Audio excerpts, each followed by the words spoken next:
peut peut-être passer. Super, merci. Bonjour à toutes et à tous. Je suis très contente d'être là avec vous ce matin. Merci de m'avoir invitée. J'ai eu la chance de visiter Lille un peu hier, c'est très joli. Et aujourd'hui, je ne suis pas là pour vous parler de ma visite de Lille, mais je suis là pour vous parler d'autorité et notamment vous présenter mes travaux sur l'autorité. Donc peut-être vous dire que depuis une dizaine d'années maintenant, donc je suis à la Haute École pédagogique du canton de Vaud à Lausanne. Je forme les enseignants, mais avant ça, j'étais enseignante. Donc j'ai enseigné pendant 12 ans dans des classes spéciales. J'avais fait la formation pour être enseignante spécialisée. Et donc j'ai toujours été habitée par ces questions d'autorité, ces questions de gestion de classe. Et il y a notamment une question qui m'a toujours traversée et qui a été reformulée récemment par un journaliste qui m'interviewait suite à un... Ça résonne un petit peu ou c'est que moi ? Suite à une interview, et il avait formulé comme ça la question. Il avait dit « Comment faire en sorte qu'un groupe de jeunes élèves accepte de s'engager dans un processus d'apprentissage qui a toutes les chances de se révéler ponctuellement inconfortable, qui exigera de la persévérance et dont les résultats seront différés dans le temps, le tout pour l'obtention d'un diplôme qui ne suffira peut-être pas à garantir leur avenir professionnel. » Et je me dis, en fait, en une phrase, il avait réussi à résumer tous les défis que je me disais, mais finalement, comment est-ce qu'on fait pour engager ces élèves? Comment est-ce qu'on peut faire pour avoir le groupe avec nous, malgré toutes les contraintes que ça demande? Et donc, c'est à cette question que je vais essayer de répondre aujourd'hui. Donc, je n'ai pas la prétention d'y répondre complètement, mais en tout cas, vous proposer quelques éclairages, quelques éléments de compréhension, et puis vous présenter un peu mes dernières recherches, certaines qui sont en cours, et je me réjouis de les partager avec vous. Et d'ailleurs, si vous avez des questions, même durant la conférence, moi, je prends volontiers les questions. Vous avez le droit de me couper si je vais trop vite, si ce n'est pas clair. C'est avec grand plaisir. Comment est-ce que j'ai structuré cette conférence? D'abord, pourquoi est-ce qu'on s'intéresse à cette question de l'autorité aujourd'hui? Ce n'est pas une question nouvelle, mais il y a quand même un contexte sociétal qui fait que les accélérations, les changements dans la société ont une grande influence sur ce qui se passe à l'école, vous le savez, et ont une grande influence sur l'autorité. On dit que l'autorité, elle est en mutation, et je trouve que c'est important de comprendre qu'est-ce qui se passe dans la société et dans l'école qui affecte notre autorité dans la classe avec les élèves. Ensuite, ça me semble important de définir de quoi on parle. Quand on parle d'autorité, je suis sûre que si je vous posais la question, il y aurait presque autant de définitions de l'autorité que de personnes ici. Et puis surtout de distinguer autorité et pouvoir. Les deux coexistent dans la classe. Par contre, l'effet du pouvoir ne sera pas le même que celui de l'autorité. Donc on définira ces deux termes. Et puis après, je vous présenterai mes travaux où j'ai commencé d'abord par essayer de mieux comprendre l'autorité au niveau de la littérature. Et après, je suis allée sur le terrain pour comprendre comment l'autorité était vécue et perçue par les enseignants.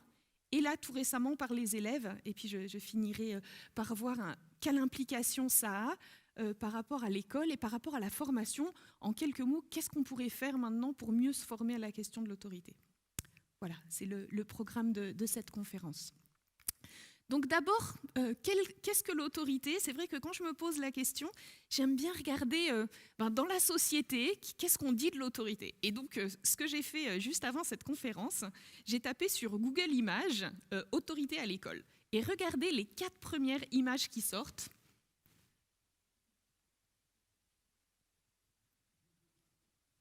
La deuxième.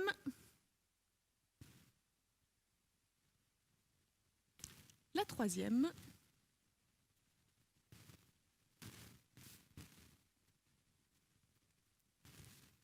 La quatrième. Et là, je me suis dit, il y a un problème. Donc, peut-être que je ne m'adresse pas à la bonne personne. Je vais demander à ChatGPT. C'est quand même plus à la mode. Et donc, j'ai tapé sur ChatGPT, dessine-moi l'autorité à l'école. C'est pas beaucoup mieux. C'est pas beaucoup mieux. Clairement, on voit à quel point l'autorité, non seulement c'est un phénomène complexe, mais très controversé et surtout encore très connoté négativement dans la société aujourd'hui. Donc pourquoi est-ce que c'est si connoté négativement? C'est justement, je pense, à cause du contexte dans lequel on est, ce fameux contexte en mutation, et je trouve intéressant en fait, de revenir rapidement sur ce que certains qualifient de crise de l'autorité. Donc c'est vrai que moi j'utilise moins le terme crise de l'autorité, vous allez comprendre pourquoi, je préfère mutation, mais je trouve intéressant quand même de comprendre ce qui se passe au niveau sociétal. C'est pas moi quand on est... Okay. Donc d'abord peut-être quelques chiffres. Donc ça c'est une étude qui a été réalisée en France en 2010. Et donc, quel regard les gens dans la société en général portent sur l'autorité? Et globalement, les gens disent oui, l'autorité c'est important parce qu'on a 66% des adultes et 79% des jeunes qui disent avoir une vision positive de l'autorité. Par contre, ils ont quasiment tous l'impression que l'autorité, elle pose problème chez les autres, qu'elle est déficiente chez les autres. On voit une grande majorité des adultes comme des jeunes qui disent « dans notre famille, l'autorité est bien exercée, mais à l'extérieur, elle pose problème ». Et surtout, où est-ce que ça manque d'autorité dans la société, d'après la société? À l'école. C'est en particulier chez les enseignants et chez les enseignantes que ce déficit d'autorité est marqué, d'après cette étude. En fait, ce n'est pas du tout si simple que ça. Et j'aime bien ces deux citations. De nos jours, les enseignants manquent d'autorité, se plaignent les parents, mais clairement, dans les salles des maîtres, on entend souvent les parents ne sont plus présents pour leurs enfants, ils démissionnent. Donc clairement, cette crise de l'autorité, elle est partout. Elle atteint toutes les sphères de la société, que ce soit la sphère politique, la famille, le pouvoir judiciaire ou l'ensemble des institutions comme l'école. Donc nous, on va vraiment se concentrer sur l'école aujourd'hui et essayer de comprendre pourquoi est-ce qu'on observe cette crise de l'autorité, cette mutation de l'autorité. Donc, 3 catégories. On va commencer d'abord par la crise de l'institution scolaire. Qu'est-ce qui fait qu'aujourd'hui l'école est en crise? Ensuite, la crise de la fonction enseignante. Et puis, l'évolution du public qui complique aussi l'exercice de l'autorité en classe. Donc, première partie sur les explications, la crise de l'institution scolaire. Donc là, je vais m'appuyer sur différents travaux. Peut-être vous connaissez certains auteurs, même sur Éric Prérat ou Bruno Robe, qui ont beaucoup travaillé autour de ces questions-là. Et une des premières explications, c'est en lien avec la perte de confiance que les familles ont vis-à-vis de l'école. C'est-à-dire qu'avant, quand les familles elles confiaient leurs enfants à l'école, ils espéraient qu'à la sortie de l'école, avec un diplôme, ça leur permettrait une insertion dans la société, parfois même pour certaines familles les plus en difficulté, avec des niveaux supérieurs à ce qu'eux avaient. Et donc, aujourd'hui, les promesses que l'école faisait hier, elle ne les fait plus vraiment. Et donc finalement, à quoi bon faire des efforts de s'engager à l'école si l'école, elle ne permet plus, on parle de panne de l'ascenseur social, de pouvoir s'insérer dans la société. Autre élément qui remet en cause un peu la crise de l'école, c'est la décharge de la tâche normative. C'est le fait que certaines familles vont prendre le parti de déléguer tout ce qui est apprentissage des normes, du vivre ensemble à l'école. Et donc, vont dire, nous, ce qui compte quand on est avec les enfants, c'est le plaisir immédiat. Et puis, finalement, c'est l'école qui va éduquer l'enfant. Donc ça touche surtout les plus petites classes où on voit certains élèves qui n'ont pas appris les codes du vivre ensemble quand ils arrivent. Et ça pose problème au niveau du groupe notamment et de tout ce qui est gestion de classe. Troisième point, le décalage entre les valeurs de la société, aujourd'hui très orientées sur le plaisir immédiat, l'individualisme, et puis les valeurs de l'école qui, comme vous le savez, sont plus orientées vers la coopération, le sens de l'effort. Pour apprendre, il faut accepter que ça va être difficile parfois, que ce ne sera pas immédiat. Et du coup, les jeunes sont en décalage entre ce qu'ils vivent en dehors de l'école et puis ce qu'on leur demande de faire quand ils sont dans nos classes. Dernier élément concernant la crise de l'institution scolaire, c'est ce qu'Éric Prérat qualifie de la tyrannie du présent. C'est un élément que je trouve intéressant. Son explication, c'est qu'aujourd'hui, les jeunes, le passé ne les intéresse pas beaucoup. Ce qui s'est passé avant ne les intéresse pas beaucoup, mais ça, c'est quelque chose qu'on retrouve de génération en génération. Par contre, ce qui est assez nouveau, c'est que le futur, il leur fait peur. Je ne vais pas revenir sur toutes les causes qui font que le futur il est anxiogène aujourd'hui. Donc en fait, ces jeunes, ils se retrouvent coincés dans un présent. Et pour apprendre, il faut reconnaître que ce qui a été fait avant a de la valeur, mais que ça va être utile pour le futur aussi. Et donc, si on est coincé dans un présent, on ne peut pas vraiment apprendre. Donc, on voit que ça va fragiliser une des activités de l'école, qui est justement l'apprentissage et l'enseignement. Autres éléments d'explication de cette crise, c'est la crise de la fonction enseignante. Là, de nouveau, j'ai identifié 4 causes à la crise de la fonction enseignante. Et la première, c'est la remise en cause de l'autorité statutaire. Clairement, aujourd'hui, être enseignant, je ne sais pas pour vous, mais c'est plus faire partie de l'élite de la société. Il y a plus ce respect immédiat qu'il pouvait y avoir par rapport au statut, à la fonction enseignante. Et je n'ai pas trouvé de résultat pour la France, mais j'ai lu tout récemment une étude tchèque qui a interrogé en fait la population en leur demandant à quel point ils respectaient certaines fonctions publiques et à quel point ils respectaient la police, à quel point ils respectaient les médecins, à quel point ils respectaient l'Église, par exemple, et puis notamment à quel point ils respectaient les enseignants. Et c'est ces résultats-là qui m'ont particulièrement intéressée parce que la plus grosse différence, c'était en fonction de l'âge. Et donc, les plus de 65 ans étaient plus de 80% à dire de base, on respecte les enseignants juste parce qu'ils sont enseignants. Et chez les moins de 20 ans, ils étaient plus qu'un tiers. Donc, en gros, si on transfère ces résultats-là au contexte français, qui est certainement différent, mais on pourrait imaginer que dans les classes, il y a qu'un élève sur 3 qui d'emblée va respecter l'autorité de l'enseignant ou de l'enseignante pour sa fonction, et que pour les 2 autres tiers, ça ne veut pas dire qu'ils ne vont pas la respecter, mais ça veut dire qu'il va falloir la construire avec eux. Et que cette autorité, il va falloir travailler avec les élèves pour pouvoir la construire. D'accord ? Autre élément de la crise, c'est la dépréciation des savoirs.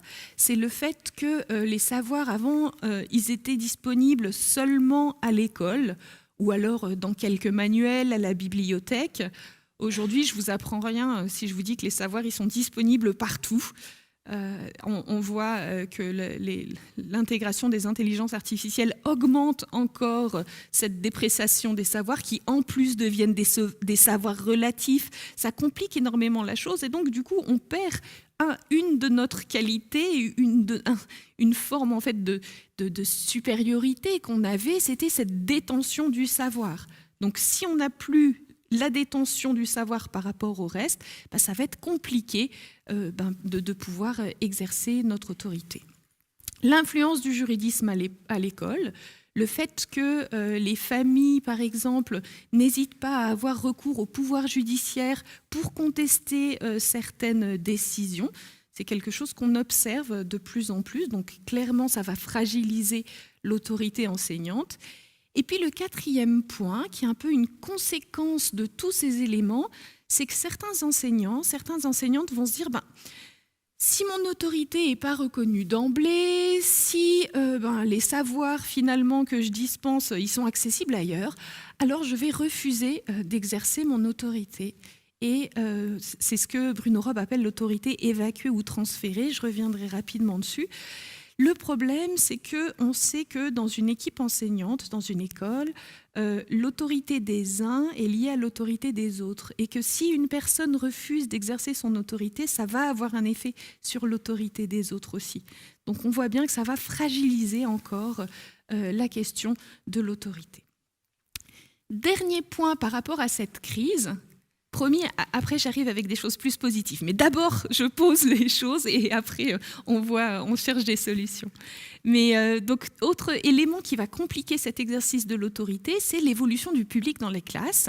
Les élèves qu'on accueille aujourd'hui ne sont pas les mêmes que ceux qui avaient 20 ou 30 ans en arrière. Peut-être que les élèves même que vous avez été. Et 3 grandes raisons pour ça. le déconditionnement de l'enfant à l'autorité de l'adulte.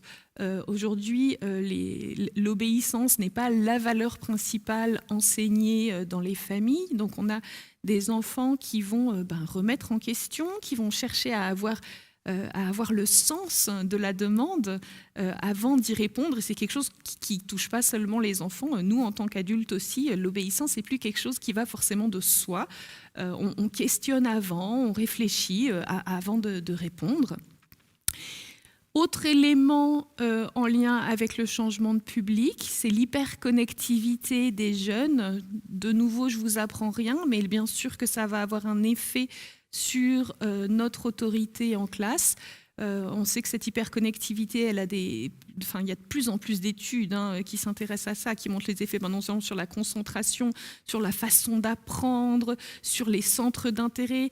Donc clairement, ça va avoir un effet sur la façon dont on peut exercer notre autorité avec les élèves en classe. Et puis cette hétérogénéité scolaire qui est grandissante et hétérogénéité également comportementale. On sait qu'il suffit parfois d'avoir 1 ou 2 élèves dans la classe qui posent problème pour que tout le groupe soit difficile en fait à gérer. Donc on voit bien que cette hétérogénéité va encore compliquer l'exercice de l'autorité. En fait, l'autorité en classe, elle va s'adapter à la société dans laquelle elle prend place. Le problème, et moi c'est vrai que c'est pour ça que je vous disais en introduction que je préfère le terme mutation, ou là j'ai utilisé métamorphose, en fait c'est pas que c'est la fin de l'autorité, c'est la fin de l'autorité traditionnelle, celle qui reposait essentiellement sur la peur, sur l'habitude, sur la contrainte, et il y a cette évolution du public qui fait que certains enseignants, certaines enseignantes vont se retrouver dans un sentiment d'incompétence à atteindre les objectifs qu'on nous demande. Et dire, mais finalement, comment est-ce qu'on va faire? Comment est-ce qu'on peut agir dans ce contexte-là, avec les repères qu'on a, avec peut-être même la formation qu'on a eue, et ça peut entraîner un sentiment de souffrance ou d'épuisement chez les enseignants et les enseignantes. Donc l'idée, c'est vraiment de réfléchir à cette nouvelle forme d'autorité, cette nouvelle posture, et de redéfinir un peu l'autorité à l'aune du contexte actuel, de ce nouveau monde un petit peu qui évolue rapidement en ce moment. Donc c'est ce qu'on va essayer de faire dans la suite de cette conférence. Est-ce que vous avez des questions ou ça va pour vous? Si jamais je prends les questions après aussi. Donc je poursuis. D'abord, définir autorité et pouvoir, parce que ça fait un petit moment que je parle d'autorité, mais je ne l'ai toujours pas défini. Comme je vous disais en introduction, c'est un concept qui non seulement est controversé, mais qui reste connoté négativement. Mais quand même, globalement, les détracteurs de l'autorité, qui sont souvent quand même ceux qui confondent autorité et autoritarisme, il y en a quand même de moins en moins. Aujourd'hui, que ce soit les enseignants ou les chercheurs ou les formateurs, tous les gens qui travaillent dans le domaine des sciences de l'éducation, qui sont au contact des enfants, disent qu'en fait, l'autorité au sens augéré, c'est-à-dire qui augmente, j'exerce mon autorité pour augmenter l'autre, elle est indispensable aux apprentissages en classe, elle est même au cœur de l'acte éducatif. Donc c'est cette autorité-là qu'on va définir. Et puis parmi toutes les définitions de l'autorité, celle que j'utilise, c'est celle d'un philosophe de l'éducation, Olivier Reboul, qui l'a définie comme ça. Je vais la lire avec vous. Donc l'autorité, c'est le pouvoir qu'a quelqu'un de faire faire à d'autres ce qu'il veut sans avoir à recourir à la violence. Notre définition s'appuie sur le fait que l'obéissance n'est jamais purement contrainte. En effet, qui obéit peut désobéir. Autrement dit, toute autorité se fonde sur une légitimité qui est d'un tout autre ordre que la force physique, et les différentes figures de l'autorité se définissent à partir de ce qui les rend légitimes.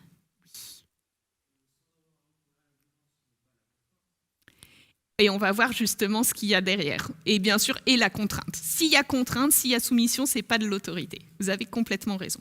Donc c'est pour ça que je vais revenir sur cette définition, pour que vous puissiez bien comprendre comment est-ce que je définis l'autorité dans mes travaux, pour justement la différencier notamment du pouvoir. Donc si on voulait résumer cette définition, on pourrait dire, et puis là c'est important, je rajoute l'autorité pédagogique. L'autorité pédagogique, pour moi, ce serait le pouvoir, mais pas le pouvoir en général, le pouvoir d'éduquer. Le pouvoir qu'on a avec nos élèves, c'est celui d'éduquer. Et comment est-ce que je définis le pouvoir? La capacité à déterminer le comportement d'autrui avec l'objectif d'apprendre, d'accord? Ce pouvoir, on l'utilise parce qu'on a un objectif commun qui est celui des apprentissages. Mais ce pouvoir, en fait, il existe dans la classe, d'accord? Il coexiste avec l'autorité, mais pour avoir l'autorité, ça va être en gagnant la légitimité. Et cette légitimité, elle est de deux ordres, c'est pour ça que je parle de double légitimité. D'un côté, les élèves vont reconnaître le bien fondé de la personne enseignante, c'est-à-dire qu'ils vont reconnaître que oui, on est légitime à être là, à ce moment-là, dans le contexte dans lequel ils sont, et également de la demande adressée. C'est parce qu'ils reconnaissent que oui, on a le droit d'être là et que ce qu'on va leur demander a du sens, qu'ils vont alors reconnaître notre autorité et qu'on ne sera plus dans le pouvoir. Mais je vais revenir sur ces éléments-là. Pour exercer le pouvoir qui coexiste donc dans la classe, il y a différentes stratégies du pouvoir. Donc si on prend le sens du pouvoir au sens neutre, c'est-à-dire qu'on va amener l'élève à faire quelque chose, c'est-à-dire on va amener l'élève à obéir. Il y a 4 stratégies de pouvoir qui sont dans un cadre éthique de la classe et qui sont utilisées régulièrement. Donc par exemple la persuasion, en faisant appel à la raison, en faisant des promesses, tous les systèmes de coercition-récompense, tout ce qui est séduction, mise en scène, mais aussi toutes les formes de négociation sont des pratiques de pouvoir, d'accord? Et elles existent dans la classe. Par contre, le risque avec l'utilisation du pouvoir, c'est de sortir des pratiques éthiques et d'être dans l'abus de pouvoir. La persuasion pourrait se transformer en propagande. Les systèmes de coercition-récompense, à l'extrême, en forme de violence, qu'elle soit physique ou psychologique.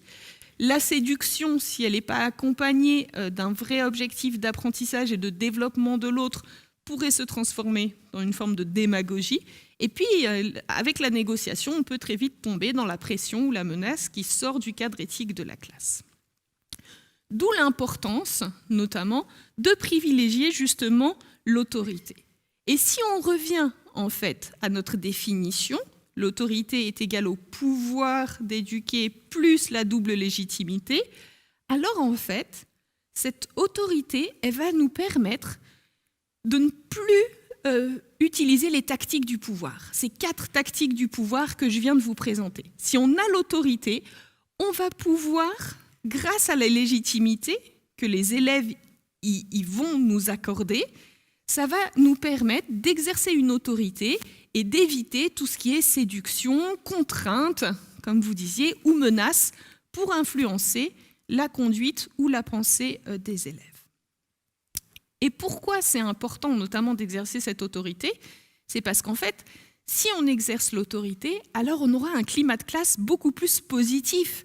On voit très bien que si quand on adresse une demande aux élèves et que les élèves immédiatement, ils trouvent que notre demande, elle fait sens et que nous, on peut leur formuler cette demande et qu'ils disent oui, bah, ça va être beaucoup plus agréable de travailler dans ce climat-là parce qu'il va y avoir un engagement des élèves. Si on doit les négocier avec eux, si on doit les contraindre, si on doit mettre en place différents systèmes, ça va être beaucoup moins agréable au niveau du climat de classe. Et donc, ça va avoir un effet sur le bien-être. Dans les classes où il y a un exercice de l'autorité, le bien-être des élèves, mais aussi celui des enseignants et des enseignantes, est plus élevé. Et enfin, et pour moi c'est quand même le point principal, parce que c'est pour ça qu'on enseigne, c'est que seule l'autorité permet l'apprentissage. Et ça, je m'arrête 2 secondes dessus parce que c'est important. Si avec le pouvoir, on peut mettre les élèves au travail, je vais dire à un élève, mets-toi au travail, il peut faire sa fiche.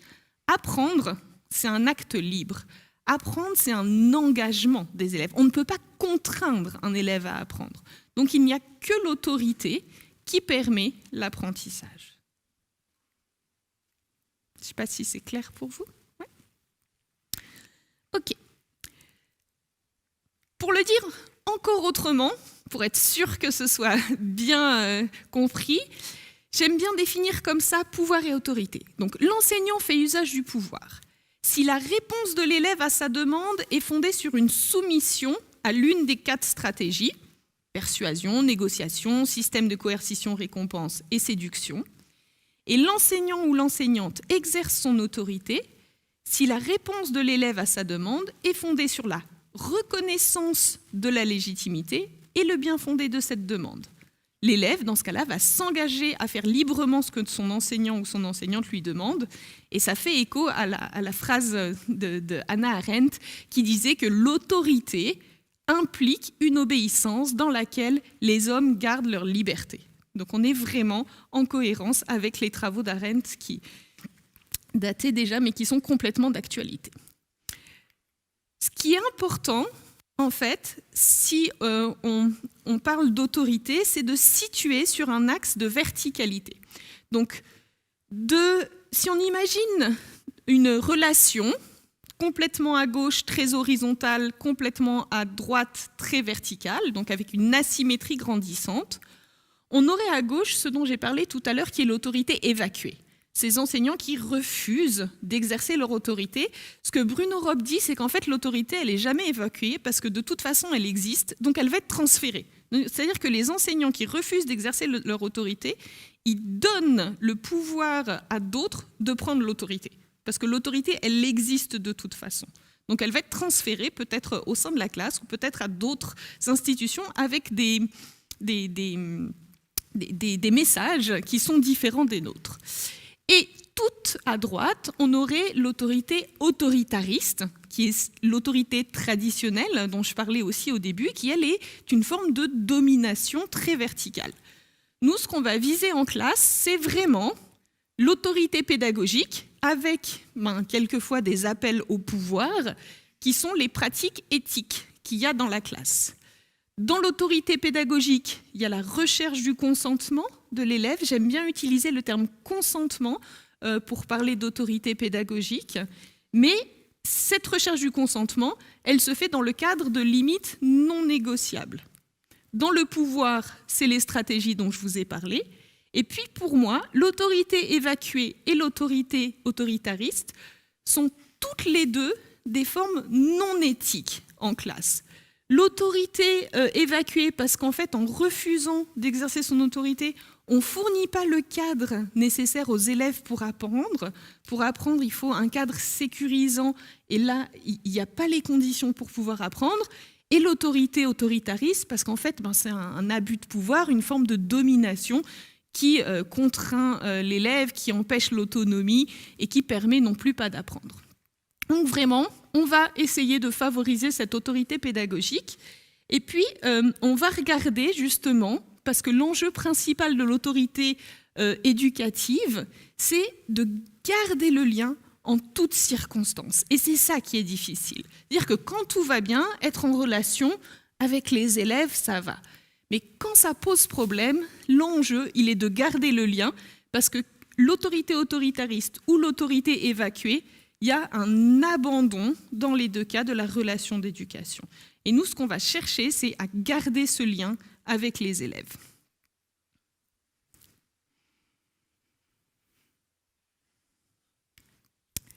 Donc, maintenant qu'on a vu un peu dans quel contexte elle s'inscrivait, cette autorité, comment est-ce qu'on la définissait, je vais vous présenter un petit peu mes travaux, comment j'ai essayé de répondre à la question suivante. Sur quoi les enseignants peuvent-ils s'appuyer pour légitimer leur autorité ? Vous avez vu, autorité, c'est pouvoir plus légitimité. Ce qui m'intéresse, c'est de comprendre aujourd'hui de quoi elle est faite, cette légitimité. Sachant qu'avant, on pouvait s'appuyer sur le statut, qui était une grande part de la légitimité, et qu'aujourd'hui, ce statut, on voit bien qu'il est effrité et qui ne nous permet plus de s'appuyer uniquement sur le statut. D'accord ? Donc, sur quoi on peut s'appuyer ? Et puis là, donc, je vais vous proposer 3 niveaux, d'abord au niveau théorique, dans la littérature, qu'est-ce qui se dit? Qu'est-ce que disent les enseignants? Puis après, qu'est-ce que disent les élèves? Parce que les 2 premiers points, c'était ma thèse de doctorat. Et puis quand j'ai soutenu ma thèse, donc j'avais interrogé les enseignants, je me suis dit, mais en fait, je n'ai pas interrogé les bonnes personnes. Il était temps, après 5 ans de recherche. Et finalement, qui est-ce qui reconnaît l'autorité? C'est les élèves. Donc, qui sont les experts de l'autorité? C'est les élèves. Donc là, maintenant, ça fait 4 ans maintenant que je vais auprès des élèves pour essayer de comprendre leur point de vue sur l'autorité. C'est ce que je vais vous présenter maintenant. Et au niveau du timing, c'est bon encore. Okay. Donc, au niveau d'abord de la théorie, j'ai fait une grande méta-analyse en essayant de recouper plusieurs travaux de différents champs disciplinaires. L'autorité, elle a été étudiée à plein de niveaux différents, en philosophie, en histoire, en sciences de l'éducation bien sûr, en psychologie. Et puis, donc j'ai essayé de recouper tout ça. Et globalement, il n'y a pas une seule façon d'exercer son autorité, sans surprise, mais il y a une multitude de façons d'exercer son autorité en fonction du contexte aussi dans lequel on est. Et donc, on va pouvoir s'appuyer sur 5 sources de légitimité. Donc, j'ai identifié 5 grandes catégories pour exercer son autorité. Et ces 5 grandes catégories, c'est celles qui vont m'aider après à catégoriser les perspectives des enseignants et des élèves. Donc, elles sont importantes pour la suite. C'est pour ça que je vais prendre un moment pour bien vous les présenter. Il y a tout ce qui est en lien avec l'expertise professionnelle. Donc l'expertise didactique, par exemple, qui est le fait de posséder un savoir et de savoir comment on va transmettre ce savoir. Si les élèves reconnaissent cette expertise-là, alors ils vont beaucoup plus s'engager dans les apprentissages.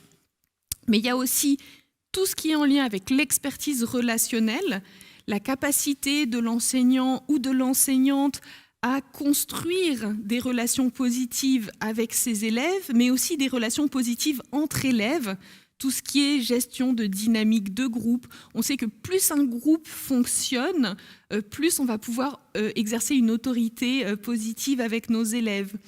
Mais dans l'expertise relationnelle, il y a aussi tout ce qui est d'ordre de la communication, la façon dont les enseignants vont communiquer avec leurs élèves. Plus les élèves reconnaissent cette expertise relationnelle, plus ils vont accepter de faire ce qu'on leur demande. Il y a aussi l'expertise dans la gestion du cadre. Souvent, c'est à celle-là qu'on pense quand on pense à l'autorité, et pourtant, c'est juste une des dimensions de l'autorité, la capacité à poser un cadre éducatif structurant qui va permettre aux élèves de se développer, mais aussi la capacité à intervenir quand il y a une transgression du cadre. Donc, je n'aurai pas le temps aujourd'hui de vous parler de la différence entre punition et sanction, mais c'est un des objets justement de cette expertise en lien avec la gestion du cadre. Ces 3 dimensions qui sont liées à l'expertise professionnelle, c'est des dimensions sur lesquelles on peut travailler. Donc, c'est-à-dire que plus on travaille l'expertise professionnelle, plus on va gagner en autorité. Et ça, pour moi, c'est un élément vraiment important. Ça va dans le sens de tous les travaux qui ont été faits avant. Oui, l'autorité, elle se construit et on peut soi-même augmenter son autorité par la formation en augmentant son expertise. Autre dimension, le statut, il existe quand même. On a un statut différent de nos élèves quand on entre en classe. On est enseignant, enseignante, on est des adultes par rapport à des jeunes ou à des enfants. Donc oui, il y a un statut. Après, ce statut, il n'est plus aussi fort qu'avant, mais il est là, encore faut-il l'assumer. Et enfin, c'est la dimension peut-être celle qui est la plus controversée encore aujourd'hui, celle en lien avec les qualités personnelles. Moi, je trouve que c'est important de la nommer. On n'est pas tous égaux par rapport à la question de l'autorité, en fonction de notre parcours de vie, en fonction de notre parcours professionnel aussi. On va développer certaines compétences, qualités de vie qui vont faire qu'on va être plus à même, par exemple, d'accepter d'être confronté, de gérer nos émotions, la confiance qu'on va avoir en nous. C'est une dimension qui, à mon avis, est importante aussi quand on parle d'autorité. Donc, en fonction des contextes, en fonction des élèves, mais aussi en fonction de qui on est, on va pouvoir s'appuyer plus ou moins sur ces dimensions de l'autorité. C'est-à-dire qu'il n'y en a pas une qui est plus importante que l'autre, mais on va pouvoir gérer en fonction de ces 5 dimensions de l'autorité. Ça marche par rapport à ces 5 dimensions? si jamais ici, ah oui, je pourrais vous transmettre le support si ça vous intéresse. Et donc là, j'ai mis les définitions de toutes les dimensions. Si on se limitait à ces 5 dimensions, en fait, ce qui serait problématique, c'est qu'on pourrait dire, mais finalement, si je travaille bien ces 5 dimensions, alors j'aurai de l'autorité forcément dans ma classe, alors ça va marcher. Et si ça ne marche pas, ça veut dire que j'ai un problème. C'est plus compliqué que ça, malheureusement. C'est qu'en fait, l'autorité, elle s'inscrit dans un système. Et que ces 5 dimensions, elles sont influencées par des caractéristiques, des facteurs externes, notamment les caractéristiques des élèves. Forcément, les élèves, ils sont tous différents. Donc, en fonction du rapport à l'autorité de l'élève, de son rapport à l'école, rapport au savoir, mais aussi en fonction de sa disponibilité, tout simplement, au moment où on effectue notre demande, ça va avoir un effet sur notre autorité. Il y a aussi tout ce qui est les caractéristiques du groupe classe. Donc ça, c'est quelque chose qui m'a beaucoup intéressée pendant ma thèse, voir en quoi le groupe allait influencer l'exercice de l'autorité de l'enseignant ou de l'enseignante. Et puis, il y a aussi le contexte familial. Ce que disent les parents, ce que dit la famille sur l'école, le discours des familles sur l'école va influencer le comportement de l'élève en classe. Donc va influencer l'exercice de notre autorité. J'ai appelé ces facteurs contextuels les facteurs contextuels locaux, parce qu'en fait, s'ils n'appartiennent pas directement à l'enseignant ou l'enseignante, on va quand même pouvoir travailler dessus. C'est-à-dire qu'on va pouvoir, par exemple, travailler avec l'élève sur son rapport à l'autorité. Sur le groupe, on peut aussi travailler sur la cohésion du groupe. Donc, on peut travailler aussi avec les familles en créant un partenariat. Donc, c'est des facteurs qui ne sont pas directement liés à l'enseignant ou l'enseignante, mais sur lesquels on va pouvoir avoir un effet.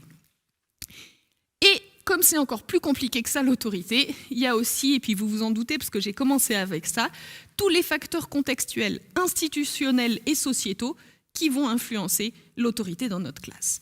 Et puis ceux-là, on a quand même beaucoup moins de prise dessus. J'en ai marqué que quelques-uns, mais le climat d'établissement a un effet sur votre autorité dans la classe, le style de leadership des directions d'établissement, les politiques scolaires, la culture, les valeurs de la société, tous ces éléments vont façonner en fait l'autorité, la relation d'autorité que vous avez dans la classe avec vos élèves.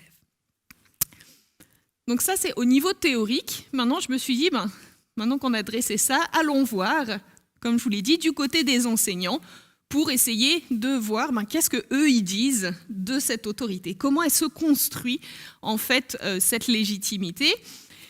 Et donc, j'ai posé vraiment la même question à tout le public que j'interroge et je leur ai demandé par écrit, donc là j'ai à peu près 400 enseignants répondants donc dans le canton de Vaud en Suisse, c'est un petit cours de géographie autour de Lausanne, autour du Léman.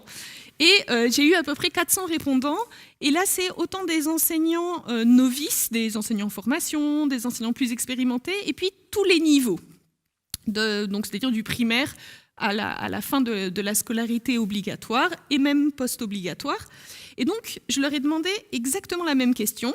Qu'est-ce qui fait que les élèves acceptent de faire ce que leur enseignant et leur enseignante leur demandent ? D'accord ? Et ils devaient répondre par écrit à cette question. Et après, je vous passe l'analyse, mais j'ai catégorisé en accord interjuge avec des étudiants qui travaillaient avec moi leurs propos dans les 5 catégories que je vous ai présentées. Expertise relationnelle, le cadre, didactique, statut et personnel. Okay ? Je vous montre un exemple de discours d'un enseignant qui dit « Les consignes données sont claires, la tâche fait du sens, l'enseignant détient l'autorité, la motivation de l'enseignant, les tâches sont adaptées au niveau des élèves. » Et comment est-ce que j'ai codé ça ? Donc on a ici trois propos qui ont été codés dans l'expertise didactique. Les consignes données sont claires, la tâche fait du sens et les tâches sont adaptées au niveau des élèves. Une qui a été codée dans statut, l'enseignant détient l'autorité, et une qui a été codée dans qualité personnelle, pair, la motivation de l'enseignant. D'accord ? Comme ça, vous savez un petit peu comment est-ce que j'ai fait. Et puis, ce qui m'a intéressé d'abord, c'est de voir à qui est-ce qu'ils attribuaient l'obéissance. Donc, quand on demande aux enseignants qu'est-ce qui fait que les élèves obéissent au sens large en classe, donc dans obéir, il y a le consentement, mais pas que, vous voyez bien, on voit qu'ils s'attribuent l'obéissance des élèves. C'est-à-dire que pour eux, c'est à plus de 75% leur action en classe qui va faire que les élèves obéissent. Il y a aussi, ils reconnaissent une part liée aux caractéristiques des élèves, une part liée à la famille et une part liée au groupe. Donc c'est mes facteurs contextuels locaux qui avaient en haut de l'étoile que je vous ai présentée. Et fait intéressant, c'est que vous voyez l'institution, elle est quasi inexistante dans les représentations des enseignants que j'ai interrogés. Et ça, c'est une question, alors que vous allez voir que chez les élèves, l'institution, elle est nommée. Donc, ça, c'est par rapport en général, par rapport à l'obéissance. Moi, ce qui m'intéresse, et surtout au niveau formatif, c'est de comprendre la grosse part bleue. C'est-à-dire, qu'est-ce que font les enseignants pour exercer leur autorité et qu'est-ce qui, selon eux, fonctionne. Et donc, je vous présente les résultats des enseignants.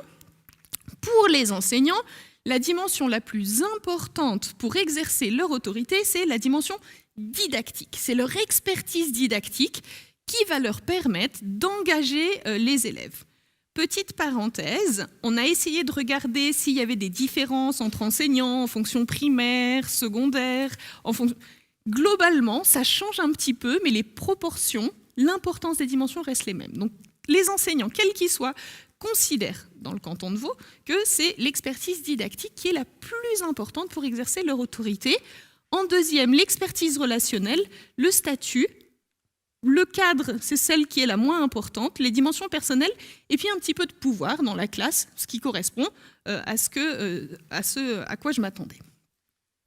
Vous avez bien ce schéma en tête ? Donc du coup, moi, c'est là que je me suis dit, mais je me suis trompée, ce n'était pas les enseignants qu'il fallait interroger, c'est les élèves, et donc j'ai fait cette même étude avec les élèves, qui est vraiment une étude en cours. Donc là, maintenant, j'ai plus de 500 élèves, primaire, secondaire 1, secondaire 2, donc c'est primaire, collège, lycée en France, sachant qu'il y a une petite spécificité quand même à la Suisse par rapport à la France, c'est que le secondaire 2, donc l'équivalent lycée en France, c'est du post-obligatoire. Donc ça change quand même un petit peu les réponses des élèves. On ne pourrait pas transférer, de toute façon on ne peut pas transférer les études, mais comme ça vous avez des éléments de contexte. Et donc, je leur ai posé exactement la même question, d'accord ? Exactement la même méthode. Quelques discours d'élèves. Un élève, donc la 6P, ce serait équivalent CM1, à peu près. Sinon, ils les punissent parce qu'ils le font pour leur bien, parce que ce sont des adultes, ils font comprendre pourquoi il ne faut pas faire ça ou pourquoi il faut faire ça, ils crient, ils nous expliquent gentiment. De nouveau, j'ai codé. Je vous passe le codage, mais donc j'ai réussi à identifier différentes propositions. Un autre exemple, un élève, cette fois-ci secondaire 1, niveau collège, qui nous dit « Personnellement, je ne respecte pas toujours et c'est quelque chose que j'aimerais améliorer. Mais donc, j'accepte d'obéir aux profs car ils font des choses intéressantes et qui nous aident dans la vie. Mais justement, si je n'obéis pas par moment, la plupart du temps, c'est que je trouve que ce n'est pas intéressant et que ça ne nous sert pas. » De nouveau, j'ai fait le même travail de codage. Cette fois-ci, dans tout ce discours, j'ai identifié 2 propositions liées à l'enseignant. Et puis, j'en ai une autre que je trouve assez sympa. Cet élève qui dit « Je suis souvent fatigué, donc je me comporte plutôt bien parce que j'ai la flemme de faire des conneries. » Et en fait, je crois que je ne m'étais jamais posé la question dans ce sens-là et que finalement, la question de l'autorité, elle est peut-être aussi liée à la fatigabilité des élèves. Donc je trouvais assez sympa. Mais c'était pour vous montrer un peu l'étendue des différents discours. Et donc, voilà, j'ai catégorisé exactement de la même façon tous ces discours et je vous mets pour rappel l'attribution de l'obéissance par les enseignants. D'accord ? Ça, c'est les résultats enseignants. Au niveau des élèves, au niveau primaire, on retrouve un petit peu la même chose, avec un peu moins d'attribution quand même aux enseignants et un peu plus aux élèves. Niveau collège et niveau lycée. Donc pour moi, c'est déjà un premier résultat intéressant. Qu'est-ce que ça veut dire ? Ça veut dire que plus les élèves grandissent, plus ils s'attribuent l'obéissance. Autrement dit, c'est Bruno Ropp qui en parle comme ça, plus ils font autorité sur eux-mêmes. Et je trouve que c'est un résultat assez fort qui semble assez évident, mais pourtant, je crois que c'est la première fois qu'on arrive à le montrer comme ça, où on voit à quel point finalement les élèves ont de moins en moins besoin des interventions de l'enseignant et de l'enseignante, parce qu'il y a une espèce d'intégration en fait, du cadre et qui font autorité sur eux-mêmes. Ils savent pourquoi ils sont là et l'autorité de l'enseignant et de l'enseignante, dans ce cas-là, devrait, si on se fie à ce que les élèves disent, devrait se faire plus discrète, en tout cas. Donc ça, c'est par rapport à l'attribution. Et vous voyez l'institution qui est présente, l'école, donc qui est présente dans les discours des élèves à tous les niveaux. Maintenant, j'ai fait la même chose avec les 5 catégories pour primaire, collège et lycée. À votre avis, pour les élèves du primaire, quelle est la dimension la plus importante pour expliquer l'autorité des enseignants et des enseignantes ? Donc le relation, l'expertise relationnelle, on regarde. C'est exactement ça. C'est-à-dire que quand on pose exactement la même question, les élèves au primaire disent qu'ils acceptent de faire ce qu'on leur demande de faire, surtout à cause de l'expertise relationnelle. D'accord ? Dans une moindre mesure, les qualités personnelles de l'enseignant, le cadre, et puis quand même du pouvoir. Parce que le pouvoir existe dans la classe. Dans le pouvoir, c'est surtout la peur des punitions. D'accord ? Ils acceptent de faire parce qu'il y a ces systèmes de coercition-récompense et qu'ils n'ont pas envie d'être punis. Donc, du coup, ils le font quand même. Ça, c'est au primaire. Au collège, ça change ou ça ne change pas ? Je vous montre. C'est des résultats suisses. Peut-être qu'on aurait des résultats très différents en France. Mais au collège, on se retrouve à avoir des élèves qui obéissent surtout par peur des conséquences et des punitions. En tout cas, ça m'interroge, c'est vraiment des résultats en cours, hein, donc on n'en les a pas encore, on est en train de les analyser. Et si on enlève le pouvoir, donc si on regarde les sources de légitimité, de nouveau, c'est l'expertise relationnelle qui est la plus importante. Et au secondaire 2, donc au lycée, on retrouve le relationnel, mais le didactique.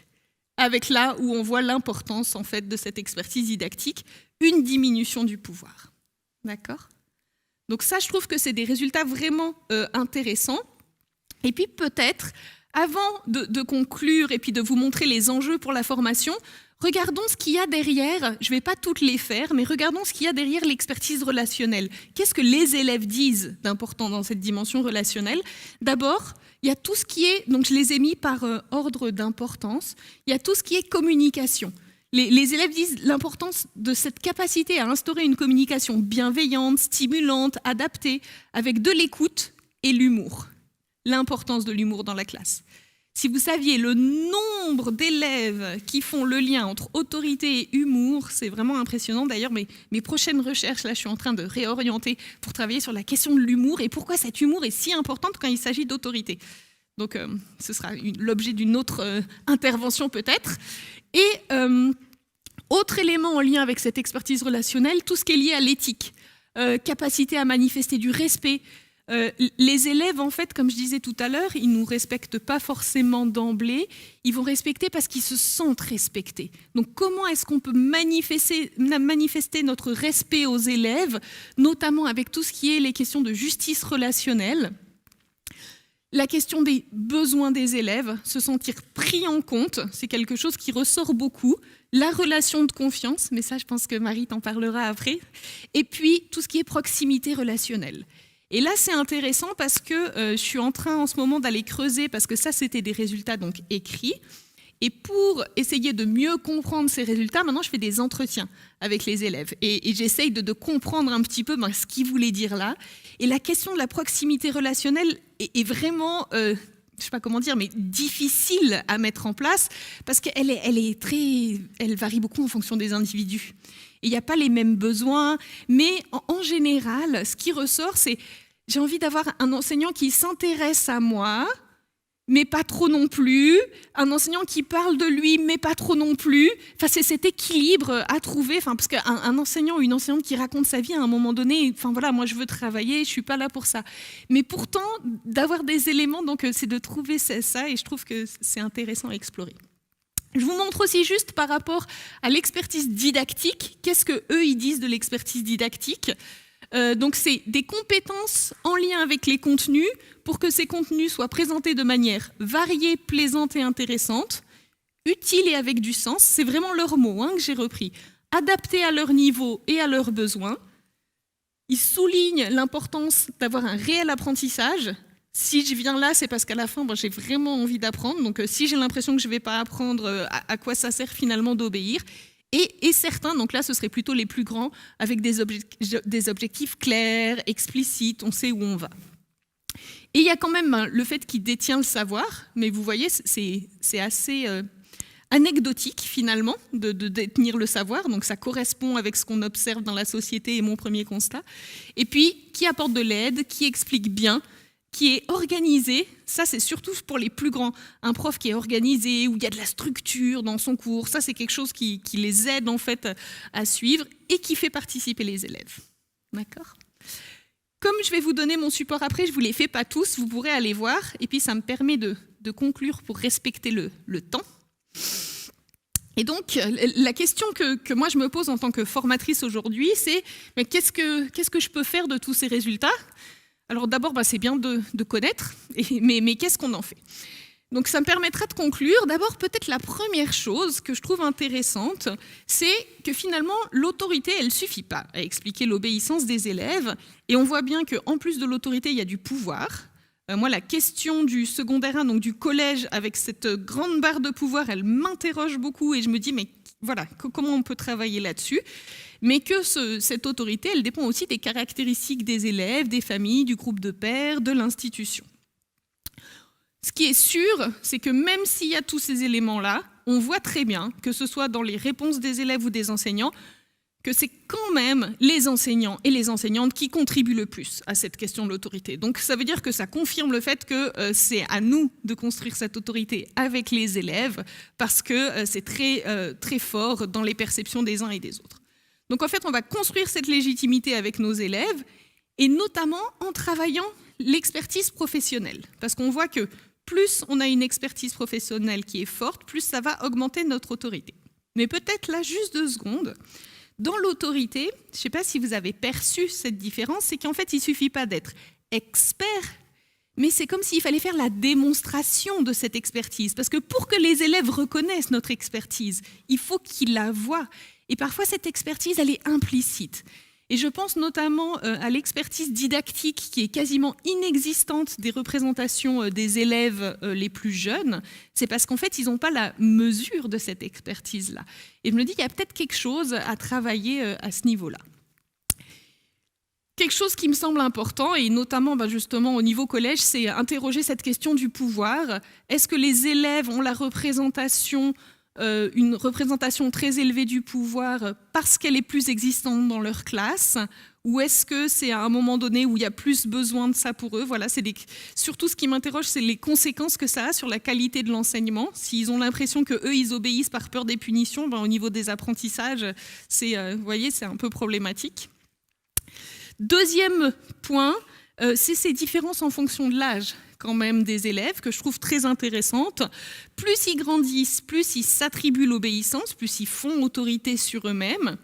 Et puis ce qu'on voit aussi, que j'ai peut-être moins fait remarquer aujourd'hui, c'est qu'on voit une diminution en fait, de l'importance des qualités personnelles et de la gestion du cadre au profit de l'expertise didactique et du statut. Donc on voit vraiment que la personne enseignante, en fait, si j'ose le reformuler différemment, va s'effacer pour les élèves face à la fonction. Et c'est la fonction qui prend de plus en plus d'importance. D'où l'importance d'adapter. On sait que l'autorité, elle est contextuelle, mais elle est aussi contextuelle en fonction de l'âge et d'être de plus en plus attentive à cette expertise didactique. Avant-dernier point, une constante, c'est l'importance de l'expertise relationnelle. Et ça, pour moi, au niveau formation, c'est quelque chose de fondamental. Je pense notamment aux enseignants et enseignantes qui travaillent avec des élèves plus grands, parce qu'il y a quand même cette représentation que la relation, elle est importante avec les petits, mais que plus on grandit, moins c'est important. Eh bien, c'est pas vrai. En tout cas, en Suisse, les élèves disent le contraire. Ils disent, les élèves de lycée, à quel point la relation avec leur enseignant et leur enseignante, elle est importante. Et pas seulement pour leur bien-être et leur qualité de vie. Mais là, je suis en train de me rendre compte que dans les entretiens que je mène, il parle des apprentissages. C'est-à-dire que si ils ont une relation qui n'est pas, disons, positive avec leurs enseignants, ils vont faire semblant, ils vont faire le job, comme ils disent, mais il n'y aura pas d'investissement réel. Le petit investissement en plus, ben, ça va être la relation. Et ça, pour moi, c'est vraiment quelque chose d'important. Et je pense que, en tout cas, dans nos instituts de formation, on devrait plus orienter par rapport à ça. Autre point, et puis là, pour le coup, je terminerai dessus, c'est quand même ce décalage entre les perceptions des enseignants et celles des élèves. Parce qu'on voit bien que la perception de l'autorité des enseignants est différente de celle des élèves. Et ça interroge un petit peu. Parce que pour moi, pour qu'une autorité finalement elle fonctionne en classe, c'est quand il y a une cohérence entre la façon dont j'exerce mon autorité et la façon dont les élèves reconnaissent cette autorité. Si par exemple on prend l'étoile que je vous ai présentée, il faudrait, si on regardait un schéma comme ça avec des branches plus ou moins grandes, j'ai l'impression qu'une autorité qui fonctionnerait bien en classe, ce serait... Ça marche ? Ce serait pas... ce serait une autorité où finalement la différence entre les branches, elle serait très très faible, parce que les élèves seraient sensibles aux mêmes formes d'autorité que nous. Et donc ce décalage, pour moi, il m'intéresse, il m'interroge, il m'intéresse aussi, notamment au secondaire 1, où on voit à quel point cette différence est très très forte. Donc mon hypothèse de formation, c'est de dire on va essayer de travailler sur une meilleure cohérence entre ces perceptions de l'autorité. Donc réduire cet écart en travaillant du côté des enseignants sur leur rapport à l'autorité, en les formant notamment en disant qu'est-ce que les élèves disent de l'autorité, mais aussi en travaillant sur leur expertise. Et puis du côté des élèves, à mon avis, il y a quelque chose à travailler aussi, en travaillant sur le rapport à l'autorité des élèves. Je pense que c'est quelque chose qui peut se travailler. Et puis sur le développement de comportements prosociaux, qui permettrait en fait de pouvoir exercer une autorité plus efficace en classe et donc qui permettrait un meilleur apprentissage. Voilà, j'ai terminé pile dans les temps. La bibliographie, si ça vous intéresse. Et puis voilà, je vous remercie pour votre écoute. Je réponds volontiers à vos questions.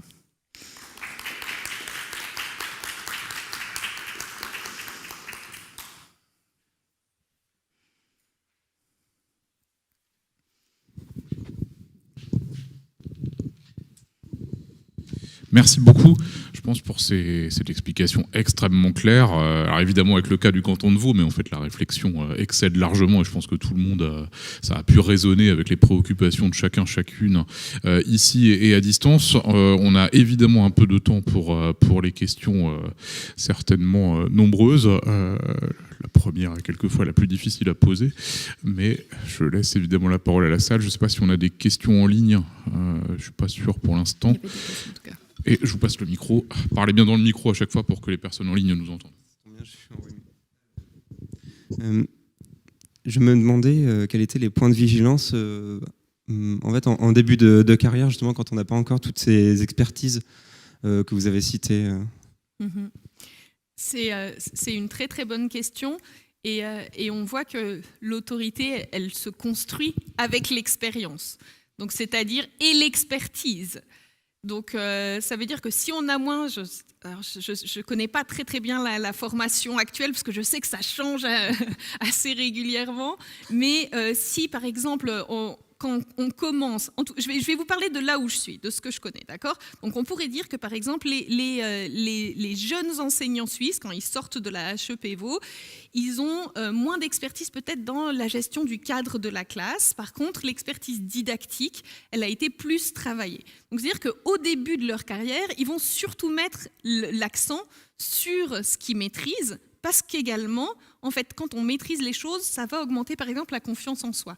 Et on voit que ces dimensions qui sont arbitraires, c'est une modélisation, en fait, elles se nourrissent les unes des autres. Parce que plus on gagne en expertise, plus on a confiance en soi, plus on a confiance en soi, plus on peut faire la démonstration de notre expertise. Vous voyez ? Donc je dirais qu'en fait, il faut que vous, en fonction de qui vous êtes, en fonction de là où vous vous sentez le plus à l'aise possible, vous puissiez investir ça, sachant que le reste, ça va continuer à se construire à condition de se donner la peine de le construire. Je vous en prie. D'autres questions? Oui, allez-y. Merci. Je vous remercie beaucoup pour votre intervention. Et je me demandais, on a interrogé les enseignants, les élèves, mais est-ce qu'on a aussi interrogé, par exemple, les parents? Quelle était la perception vis-à-vis de leurs enfants sur les enseignants et sur la manière dont sont construites les différentes autorités des enseignants? Alors, c'est une étude que je viens de commencer, parce qu'en fait, j'ai réalisé que sur mon fameux schéma, qui est-ce qui me manquait? C'était les parents. Donc, c'est une étude qui est en cours, mais je ne peux pas vous dire, parce que si je vous donne des résultats maintenant, ce serait trop préliminaire. Nous, on s'attend vraiment, c'est ce que je disais un petit peu, c'est que le discours familial, il influence vraiment le comportement de l'élève, donc la représentation de l'autorité de l'élève en classe. Mais on vient de lancer l'étude. On a même récemment maintenant la représentation, la perception de l'autorité des directions d'établissement. C'est-à-dire que comment les directions d'établissement perçoivent l'autorité des enseignants dans leur classe. Et en fait, elle est très semblable à celle des enseignants. Donc, mais là, il nous manque les familles, c'est en cours. Désolée. Merci. Est-ce qu'il y a d'autres questions? Effectivement, cette question des familles est tout à fait importante. Moi, j'avais une remarque, question. C'était, en historien, c'était finalement le poids de ces représentations, effectivement, y compris sur le passé de l'école, où on a l'impression que l'autorité s'exerçait plus facilement ou plus fortement avant. Comment vous intégrez cette question des représentations? Vous en avez parlé, sur la question des impacts sociétaux aussi, de tout ça. Finalement, cette histoire ou ces représentations sur une forme, alors je ne sais pas si en Suisse c'est vrai, une sorte de dégradation de l'autorité, vous en avez parlé au début. Comment vous l'intégrez dans votre réflexion, et y compris dans vos enquêtes? Alors, par exemple, si vous allez vers les familles, est-ce que ça peut être intéressant d'intégrer ça aussi, cette forme de représentation sur le passé et éventuellement sur une forme de dégradation? Alors en fait, on n'a même pas besoin de l'intégrer parce que ça revient tout le temps. Bah oui. C'est vraiment, ça fait partie, c'est cette question de la mutation de l'autorité, donc il parle plus de crise vraiment de l'autorité. C'est vraiment, avant c'était pas comme ça, avant c'était différent. Donc c'est vraiment quelque chose qui revient de façon récurrente et à tous les niveaux, que ce soit seuls les élèves en parlent pas, mais sinon pour les enseignants ça fait vraiment partie. Et ce qu'il y a, c'est qu'en fait cette question de la crise de l'autorité, on pourrait dire, elle est un peu cyclique. Tout le temps, on a trouvé qu'avant, c'était mieux. Là, il y a quand même vraiment des différences contextuelles très fortes qui montrent que c'est encore différent et que ça s'accélère encore et que ça complique encore plus l'exercice de l'autorité en classe.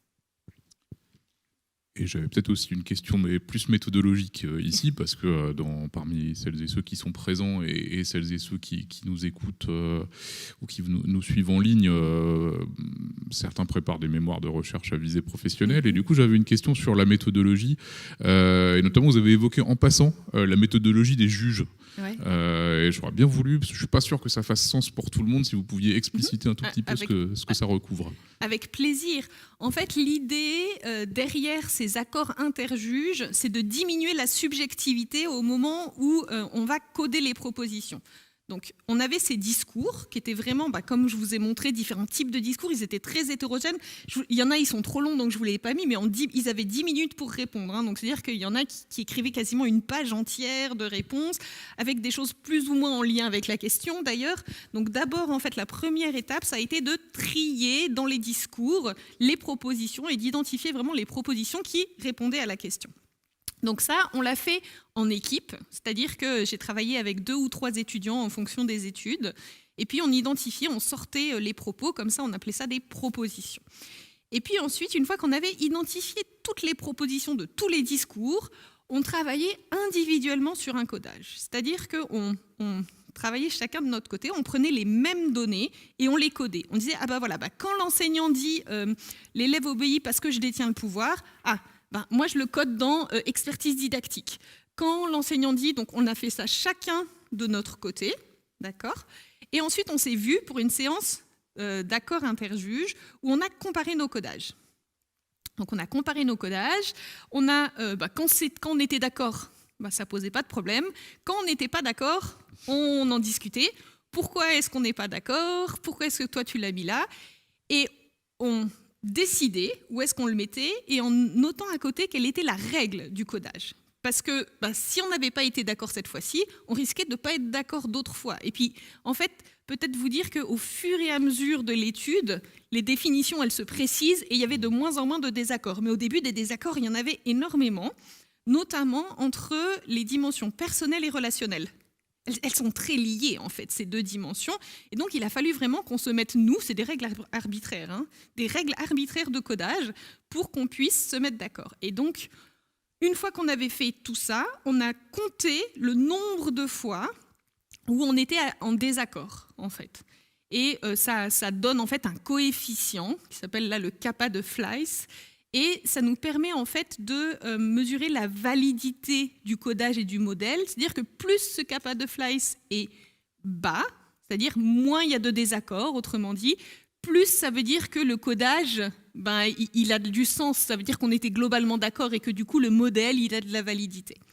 Donc c'est comme ça qu'on a fait. Ouais, je trouve que c'est hyper intéressant parce qu'on voit bien que là, c'est aussi la recherche en train de se faire Exactement. Et collectivement. Donc là, il y a quelque chose de vraiment hyper riche. Merci, je trouve ça super intéressant, mais je voudrais aller un tout petit peu plus loin sur la question de la méthodologie. Oui. Est-ce que les catégories, elles préexistent au codage ou est-ce qu'il y a des catégories qui sont apparues au moment du codage interjuge Ouais. C'est génial comme question. En fait, au début, on n'avait pas... Là, ce que je vous présente, c'est la fin de l'histoire. Mais ça ne s'est pas du tout passé comme ça, en fait. Et donc, au début, on n'avait que les 5 catégories. Et c'est quand j'ai commencé, en fait, à décortiquer les propos les corpus que j'ai vu que l'autorité, ce n'était pas que ces 5 catégories et qu'il y avait ces fameux facteurs contextuels locaux. Et en fait, ces catégories, d'abord, c'était autre. C'était une catégorie autre où j'étais là, mais qu'est-ce que je vais faire de ça ? Ça ne rentre pas dans mon modèle, c'est catastrophique. Puis en fait, à la fin, on en a fait quelque chose. Et puis maintenant, on a l'impression que ça a toujours existé. Mais elles ont été créées au fur et à mesure. Puis les catégories, elles ont été réajustées. Les définitions, elles ont... Ouais, il y a toujours toute une histoire, en fait, derrière ces choses qui semblent un peu figées. Comme ça a beaucoup bougé avant que ça en arrive là. Tu as complètement raison. Est-ce qu'il y a une dernière question ? Non, ça va pour tout le monde, oui. Avec le micro, parce que sinon... Merci. Est-ce que dans les résultats, vous avez des catégories plus fines ? Est-ce que vous avez des échantillons variés ? Je pense aux milieux sociaux, au genre. Est-ce que vous avez repéré des résultats différents en fonction du sexe ? Alors, les catégories sociales, on ne les a pas renseignées, donc ça, on n'a pas. Par contre, le genre, on l'a renseigné, on ne l'a pas encore analysé. En tout cas, dans notre institution, c'est un sujet très... je ne sais pas si je veux dire très à la mode. Donc, il y a beaucoup d'étudiants qui veulent travailler sur cette question, sur le genre, sur les questions genre, autorité. Il y a des différences, mais j'ai l'impression qu'à ce stade-là, c'est pas significatif encore.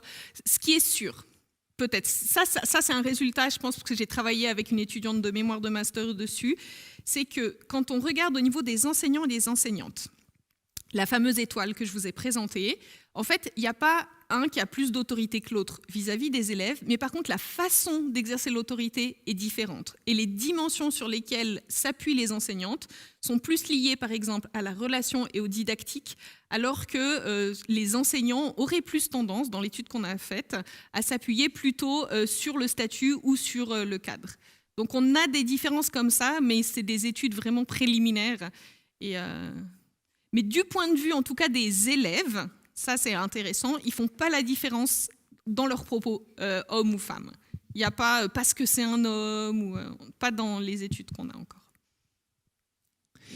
Et je reviens sur l'étoile, là, une des branches, les qualités personnelles. Qu'est-ce que vous entendez par qualité personnelle de l'enseignant ? C'est celle justement qui a été la plus compliquée à définir. En fait, c'est toutes les qualités que l'enseignant ou l'enseignante a développées au cours de sa vie, au cours de sa carrière, et qui lui permettent d'être face à la classe, en fait. Donc ça peut être par exemple la régulation des émotions, la capacité à gérer ses émotions, ça peut être la question de la confiance en soi, ça peut être comment est-ce qu'on va accepter d'être confronté à l'autre. C'est toutes ces choses en fait qui sont en nous, qu'on utilise au quotidien et qui sont particulièrement utiles. La capacité de s'adapter au contexte de la classe, cette flexibilité en fait qu'on travaille en dehors de la classe, mais qui peut nous être utile aussi quand on est avec nos élèves. Donc c'est tous ces éléments-là. Et si ça vous intéresse, je peux vous montrer du coup peut-être ce qu'en disent les élèves, ce qu'il y a derrière qualité personnelle. Donc c'est une disposition affective, gentil, humain, ouvert d'esprit, cool. Ça c'est d'après les élèves. La maîtrise de soi, le fait de garder son calme. La posture professionnelle, c'est vrai que j'en ai pas parlé pour les élèves, le fait d'avoir un enseignant sérieux ou une enseignante sérieuse. L'apparence physique qui ressort. Et c'est étonnant parce que la question de l'apparence physique est ressortie chez les plus grands. Et c'était donc la façon dont la tenue vestimentaire, les choses comme ça, c'est ressorti plutôt chez les grands. Et la confiance qui ressort beaucoup. Donc en gros, être une figure inspirante, exemplaire, charismatique. Avant, c'était très lié au charisme. On en parle de moins en moins. En fait, je ne sais pas, Marie, toi, dans tes études, le charisme, avant, quand on parlait d'autorité, on parlait de charisme. De moins en moins dans les discours, ces deux... Oui, justement, c'est quelque chose qui m'intéresse, moi, le charisme. Moi, j'ai l'impression que vous donnez des éléments quand même qui semblent correspondre à ce qui construit un charisme. Oui. Je vois l'éthique, la proximité, l'humour, partir des besoins. Ouais. On sent que c'est quelqu'un qui est en phase avec son public, avec ce genre de paramètres-là, et qui cristallise tous ces paramètres. Et qui a pour conséquence d'avoir un rayonnement qui embarque peut-être implicitement l'individu. Oui. Je ne sais pas si c'est à part entière charismatique. Finalement, charismatique, c'est peut-être un peu au-dessus de tout ça. Ouais. C'est peut-être... Parce que je me suis posé la question pourquoi le mot charisme ne ressortait pas plus, que ce soit chez les enseignants ou chez les élèves, parce que dans ma représentation, c'était très fortement lié. Je pense qu'en fait, c'est l'utilisation du mot charisme. Ça ne veut pas dire que le charisme, ça dépend de la définition qu'on donne. Ça, c'est aussi... c'est comme l'autorité. Il y a plein de définitions différentes du charisme. Mais je pense qu'en fait, si le charisme, c'est la capacité à engager les personnes et à faire suivre, en fait, toute l'autorité, elle est liée au charisme. Mais dans la représentation des enseignants comme des élèves, je pense que le charisme, c'est quelque chose qui serait plutôt lié à la domination et ce serait plutôt connoté négativement. Il y aurait quelque chose de l'ordre de la manipulation, de ce que j'ai pu comprendre quand je suis allée interroger les élèves là-dessus, ce que je n'ai pas pu faire avec les enseignants. Mais je pense que derrière charisme, il y avait plutôt manipulation, dans le sens où eux, ils l'entendaient. Donc c'est pour ça, à mon avis, que ce n'était pas trop utilisé. Tu voulais... Oui, vas-y.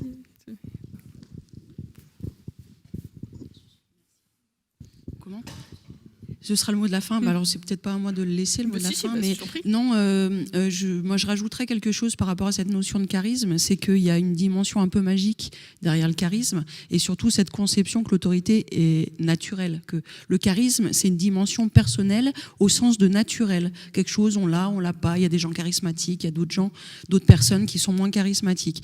Et ce qui fait que, à mon sens, mais c'est intuitif, que on utilise de moins en moins, quand je dis on, je parle des enseignants qui peuvent être interrogés, ce terme de charisme, c'est parce qu'il y a une représentation qui est de plus en plus forte que l'autorité, c'est quelque chose, une compétence qui se construit. Donc l'utilisation du terme charisme pose de plus en plus de questions, de problèmes, à mon sens.